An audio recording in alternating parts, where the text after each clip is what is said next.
बिस्मिल्लाहिर्रहमानिर्रहीम। अस्सलाम वालेकुम। आप सबको विद BB2 चैनल पे खुश आमदीद। मेरी आज की वीडियो सर्वाइकल डिस्टोनिया के बारे में है, जिसका दूसरा नाम स्पाज्मोडिक टार्टिकोलस है हमारी मेडिकल टर्मिनोलॉजी में।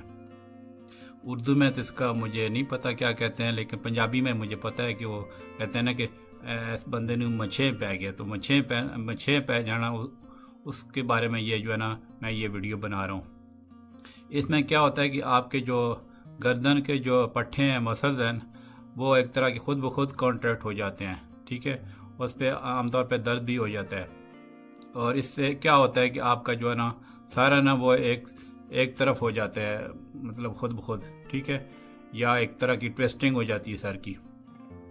उसमें ये होता है कि एक और भी चीज़ हो सकती है कि आपका जो सर आगे टिल्ट नहीं, मतलब जो ना आगे की तरफ टिल्ट हो सकता है, या पीछे की तरफ भी हो सकता है। मतलब ये कहने का है कि उसकी जो आपकी जो सर है वो आपके मसल के, जो गर्दन के मसल की इनवॉलंटरी कॉन्ट्रैक्शन की वजह से दाएं या बाएं भी मुड़ सकता है, या जो है ना आगे या पीछे की तरफ जो है ना खुद ऐसे मुड़ सकता है। ये रेयर डिसऑर्डर है, मतलब इतना ज़्यादा तो नहीं होता, किसी भी एज में हो सकता है, लेकिन यह कि आम तौर पे मिडिल एज ग्रुप में होता है, ख़ास तौर पे जो है ना ख़वातीन में। आम तौर पे इसकी अलामात आस्ता आस्ता शुरू हो जाती हैं। ठीक है, और फिर ये एक पॉइंट आता है जिस पे ना ये इसकी अलामतें जो है ना मतलब ज़्यादा वो शिद्दत पकड़ लेती हैं। इसका उस तरह का ऐसा कोई क्योर नहीं है, लेकिन ये आम तौर पे जो है ना खुद ब खुद ठीक हो जाता है। कुछ इसके टेक्निक्स वगैरह हैं जो लोग यूज़ करते हैं खुद ब खुद, तो वो ठीक हो सकता है। ठीक है, लेकिन यह कि इसके रिमिशन, मतलब यह कि दोबारा ये आम जो है ना इसके जो है ना इतने ज़्यादा नहीं होते। ठीक है, जो जिनको हम ये कहते हैं कि मतलब कुछ बीमारियाँ ऐसी हैं जिसको एक दफ़ा हो जाए फिर बार बार होती रहती हैं, लेकिन ये ना इसके जो रिमिशन इतने ज़्यादा नहीं होते। इसके लिए इंजेक्शन आता है बोtulinum टॉक्सिन के नाम से। ठीक है, वो अगर उसके मसल में जो है ना उसमें अंदर लगाया जाए तो उसकी जो आपकी इस सर्वाइकल डिस्टोनिया की सिम्टम जो है ना अलामात कम हो जाती हैं। ठीक है, और कभी कभी तो ये बहुत शिद्दत से हो जाता है, शदीद हो जाता है, तो सर्जरी भी करवानी पड़ सकती है। अब इसकी मैं अलामात बता देता हूँ। वैसे तो जो जैसे मैंने शुरू में बताया कि इसकी आपकी जो है आपकी जो गर्दन है साइड पे भी मुड़ सकती है, आगे भी आपका वो सर नीचे की तरफ हो सकता है। ठीक है, और आपकी ठोड़ी जो है वो ऊपर भी हो सकती है। मतलब ये किसी भी तरफ जो है ना आपकी गर्दन के मसल जो है ना उसका स्पैज़म एक तरह का हो जाए तो वो आपकी वो मुड़ सकता है सर। लेकिन जो ज़्यादा कॉमन क्या है कि आपकी जो है ना वो चिन है ना वो शोल्डर की तरफ, मतलब एक साइड पे बंदे की जो गर्दन जो है ना शोल्डर की तरफ मुड़ी होती है, आपकी जो ठोड़ी जो है। ठीक है, और कुछ लोगों का एक हेड का पोस्चर भी अब नॉर्मल हो सकता है। ठीक है, और कभी कभी कुछ लोगों में जो है ना सर की जो है ना एक तरह की छोटे मोटे झटके भी आ सकते हैं। ठीक है, फिर इसमें यह कि जो दर्द होता है वो आपका जो है ना शोल्डर की तरफ, सिर्फ गर्दन में नहीं होता, शोल्डर की तरफ, मतलब कंधों की तरफ दी जा सकता है, और कभी कभी हेडेक भी हो सकता है, मतलब सर का दर्द भी हो सकता है। ठीक है, कुछ लोगों में बहुत ज़्यादा शदीद दर्द, एक तरह का वो बिल्कुल एग्जॉस्ट हो जाते हैं, बहुत ज़्यादा दर्द होता है, और कुछ लोगों में बहुत हल्का दर्द होता है। अब इसकी मैं आपको कॉजेज़ बता देता हूँ। कॉजेज़ जो है ना हमारे एक मेडिकल टर्मिनोलॉजी यूज़ होती है इडियोपैथिक, मतलब इसकी अननोन कॉज होती है, कोई इसकी खास रीज़न पता नहीं चली, लेकिन यह है कि कुछ लोगों को फैमिली हिस्ट्री सामने आई है। ठीक है, मतलब ये फैमिली में चलती है बीमारी, और फिर यह कि आपकी जो सर और गर्दन और शोल्डर की जो है कोई इंजरी भी हो जाए तो उससे भी ये हो सकता है। अब इसके रिस्क फैक्टर मैं बताता हूँ। जैसा एक तो मैंने आपको बताया है कि जो मिडिल एज में ज़्यादा होता है, आमतौर पे 30 की एज के बाद होता है, लेकिन किसी भी एज में हो सकता है, ये भी ध्यान में रखने की बात है। ठीक है, और ख़वातीन को ज़्यादा होता है आमतौर पे। ठीक है, और फिर ये फैमिली हिस्ट्री, अगर आपका कोई क्लोज फैमिली मेम्बर इसका शिकार रहा है तो ये आपका भी मतलब चांस है होने का। अब इसकी मैं थोड़ी कॉम्प्लिकेशन बता देता हूँ। कभी कभी एक ये भी होता है कि ये जो इस तरह का जो इनवॉलंटरी आपका जो मसल्स का जो स्पैम है, जो कंट्रैक्शन है, ठीक है, स्पैम जो है वो नीचे भी एक्सटेंड कर सकते हैं, मतलब आपकी जॉ को, आपका फेस और आपकी जो मतलब जो है धड़ भी और आपकी बाजू भी इसमें इन्वॉल्व हो सकते हैं। ठीक है, मतलब जो मस्कुलर जो इनवॉलंटरी मस्कुलर कॉन्ट्रैक्शन है जो है ना, वो आपके नीचे जो जिस्म के दूसरे हिस्सों में भी ट्रैवल कर सकती है। ठीक है, फिर यह है कि आप कुछ लोगों में जो है ना जो जिनको ये सर्वाइकल डिस्टोनिया हो सकता है, उसके जो है ना वो आपकी जो है ना उसके जो है ना स्पर्स निकल आते हैं, मतलब एक तरह के थोड़ी जो है ना एक तरह की बड़ी हुई ये समझ लेंगे हड्डी, जिसमें यह है कि आपकी जो सर्वाइकल जो स्पाइनल कैनाल है, जहाँ से आपका जो नीचे जो स्पाइनल कार्ड गुजरता है वो तंग हो सकता है, उसको हम बोन स्पर्स कहते हैं। ठीक है, और इसकी वजह से आपके जो बाजू में, आपके हाथों में, टांगों या पाँव में ना आपकी एक टिंगलिंग सेंसेशन या नमनेस हो सकती है। मतलब यह है कि आपकी ये समझ लें कि ऐसा लगता है कि आपके पाँव, आपके हाथ या बाजू उसकी जो ना उनकी सेंसेशन थोड़ी अजीब सी हो गई है, या ऐसा लगता है कि वो सुन हो रहे हैं। ठीक है, ये जो बोन स्पर्स जो मैंने बताया ना, ये आपकी स्पाइनल कैनाल में होते हैं, मतलब जो है ना आपका जो यहाँ से वो जो है ना स्पाइनल कार्ड गुजरता है जिसका दिमाग से कनेक्शन होता है, तो वो आपकी जो कमर की जो ये रीढ़ की हड्डी के वो अंदर होता है। ठीक है, तो वहाँ पे ये वो बोन स्पर्स निकल आए तो वो थोड़ा वो जो कैनाल है जिससे वो गुजरा होता है स्पाइनल कार्ड, वो तंग हो सकती है, जिसकी वजह ये सारी अलामत हो सकती हैं। अब ये है कि इसका डायग्नोसिस मैं बताता हूँ। आमतौर पर ये फिज़िकल जब एग्जामिनेशन पे हम लोग चेक करते हैं पेशेंट की सिम्टम्स वगैरह से और हिस्ट्री से, और एग्जामिनेशन पे ये आमतौर पे इजीली डायग्नोज हो जाता है। लेकिन कभी कभी हम ब्लड टेस्ट या MRI सजेस्ट कर सकते हैं कि अगर कोई अंडरलाइंग और कंडीशन तो नहीं है जिसकी वजह से ये सारे साइन एंड सिम्टम हो रहे हैं। ठीक है, अब इसकी मैं ट्रीटमेंट बताता हूँ। इसका ऐसा कोई क्योर नहीं है, लेकिन ये कि कुछ लोगों को जब अलामत ज़्यादा होती है ना, तो वो जो है उसके लिए थोड़ी बहुत ट्रीटमेंट करनी पड़ती है। ठीक है, लेकिन यह है कि ये भी याद रखने की बात है कि आमतौर पे खुद ही जो है ना इसकी सिम्टम जो है ना ख़त्म हो सकती हैं बगैर किसी ट्रीटमेंट है, और इसकी रिकरेंस भी हो सकती है।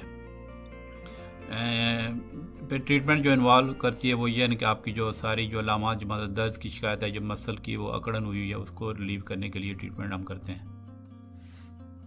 अब मैं इसकी मेडिकेशन बता देता हूँ। जैसे मैंने शुरू में बोला, बोचुलिनम टॉक्सिन एक जो है ना पैरालाइजिंग एजेंट होता है, वो जो यूज़ होता है कुछ लोग जो अपनी झुर्रियाँ जो चेहरे की झुर्रियों को ख़त्म करने के लिए, स्मूथ करने के लिए यूज़ करते हैं। वो उसका जो इंजेक्शन है वो डायरेक्टली आपकी गर्दन में के मसल में लगा सकते हैं, जिसकी मतलब जो सर्वाइकल डिस्टोनिया आपको हो चुका है वो गर्दन की मसल जो इन्वॉल्व है उसमें डायरेक्ट इंजेक्शन दे सकते हैं। इसकी जो बोचुलिन टॉक्सिन की जो ड्रग्स के नाम मैं आपको बता देता हूँ। जैसे बोटॉक्स के नाम से आती है, डिस्पोर्ट, जियोमिन और माया ब्लॉक के नाम से ये आते हैं इंजेक्शंस। इस इंजेक्शन से बहुत सारे लोगों को आराम आ जाता है, लेकिन यह कि इसको इंजेक्शन को कभी रिपीट करने का भी बता सकते हैं, मतलब जैसा कि 3-4 महीने बाद इसका रिपीट हो सकते हैं इंजेक्शंस।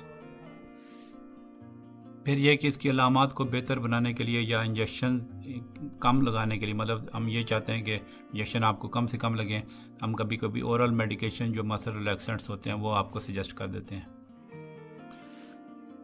फिर इसकी कुछ और थेरेपीज मैं बता देता हूँ। इसमें यह है कि कुछ सेंसरी ट्रिक्स होते हैं कि जैसे आपने अपने फेस की अपोजिट साइड को जो है ना वो टच करना होता है, या आपकी बैक आपकी जो हेड को जो है ना उसकी बैक साइड को टच करें। ठीक है, वो उसकी से सिम्टम आपकी जो स्पैज़म है जो है ना वो कम हो सकते हैं। ठीक है, कुछ लोगों का मतलब डिफरेंट जो है सेंसरी ट्रिक्स जो है ना वर्क करते हैं। ठीक है, और अगर डिजीज़ ज़्यादा हो जाए तो ये सेंसरी जो ट्रिक्स हैं वो आमतौर पे काम नहीं करते। मैं पंजाबी में थोड़ा सा वो अक्सर वो हम जो ये मुझे भी हो चुका है एक दफ़ा, मतलब जो है ना काफ़ी अर्सा पहले, तो मुझे किसी ने कहा था कि आप उस दरख्त के पास चले जाओ और वहाँ से जो है ना झूला लो दरख्त से, मतलब ऊपर बाजू उसके साथ करके। तो वो मुझे तो उसका कोई ख़ास फ़ायदा नहीं हुआ, लेकिन बाद में खुद ही वो ठीक हो गया। तो ये मतलब कुछ ट्रिक्स करते हैं कुछ लोग जो देसी एक तरह के वो टोटके यूज़ करते हैं, उससे थोड़ा बहुत फ़र्क पड़ सकता है। फिर यह कि आप कुछ हीट पैक्स है या मसाज जो है, मसाज कराना आपकी जो गर्दन का वो जो है ना उससे आपके मसल जो है ना रिलैक्स हो सकते हैं। फिर यह कि कोई एक्सरसाइज आती हैं जो आपकी नेक की मसल को स्ट्रॉन्ग करती हैं या फ्लेक्सिबिलिटी के लिए तो बढ़ाती हैं, तो वो जो है ना वो आपकी हेल्पफुल हो सकती हैं। फिर यह कि अगर आपको एक चीज़ ये भी है कि अगर आपको कोई स्ट्रेस है बहुत ज़्यादा, तो इसके से ये इसकी अलामात बढ़ सकती हैं। तो फिर इसमें यही है कि आपकी स्ट्रेस मैनेजमेंट की कुछ टेक्निक्स आती हैं जो मैं अपनी कई वीडियोस में बता चुका हूँ, वो उससे आपका इसका मतलब जो है ना वो ठीक हो सकते हैं।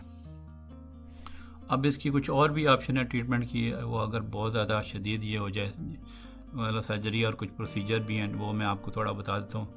वैसे तो आमतौर पे जो मैंने आपको मेडिकेशन बताई है, मसल रिलैक्सेंट या बोtulinum टॉक्सिन, से आमतौर पे काम चल जाता है, ठीक हो जाते हैं, या सेंसिटिव से काम आमतौर पे पेशेंट ठीक हो जाते हैं। लेकिन अगर ये ज़्यादा प्रॉब्लम हो जाए तो एक टेक्निक आती है जिसको हम कहते हैं डीप ब्रेन स्टिमुलेशन। इसमें ये होता है कि एक पतली सी तार जो है ना वो आपके दिमाग में, आपके अंदर वो एक तरह की अंदर दाखिल की जाती है, छोटा सा आपकी स्कल में होल बना के, ठीक है। और उसकी जो तार की जो टिप है ना वो वहाँ ब्रेन के उस हिस्से में वो लगाते हैं जहाँ पे ना मूवमेंट कंट्रोल होती है, ठीक है। उससे फिर ये इलेक्ट्रिकल एक पल्सेस जाती हैं उस वायर के थ्रू, और वो जो है नर्व के जो सिग्नल्स हैं जिसकी वजह से जो आपका वो ये हुआ है सारी प्रॉब्लम, वो उसको इंटरप्ट करती हैं, तो उससे पेशेंट को आराम आ सकता है। फिर दूसरी एक ऑप्शन ये भी है कि आपकी नर्व भी जो है ना कंट्रैक्शन सिग्नल जो मतलब मसल की तरफ भेज रही हैं, ठीक है, उन्हीं को काट दें, ठीक है।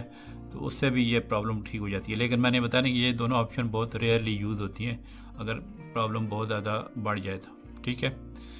तो ये था जनाब हमारे पंजाबी में जो मच्छे की बीमारी के बारे में मैंने ये वीडियो बनाई है। मुझे उम्मीद है ये वीडियो पसंद आई होगी, और इस तरह की और कुछ आपको कुछ ऐसी प्रॉब्लम्स होती हैं जो आप डिस्कस करना चाहते हैं मुझसे या कुछ पूछना चाहते हैं, तो आप कमेंट्स में ज़रूर आप मेंशन किया करें, ठीक है।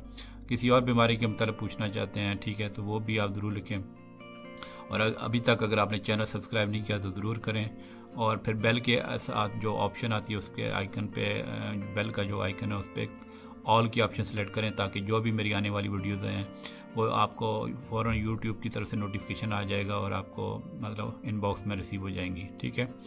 और अगर आपको लगता है कि कुछ ना कुछ मेरी वीडियो से आपको हेल्प हो रही है, बेनिफिट पहुंच रहा है, तो आप ज़रूर लाइक कर दिया करें और अपने फैमिली फ्रेंड के साथ शेयर करें और सोशल मीडिया पे ये शेयर करें। मेरे चैनल का मकसद यही है, एक आगाही देना लोगों को।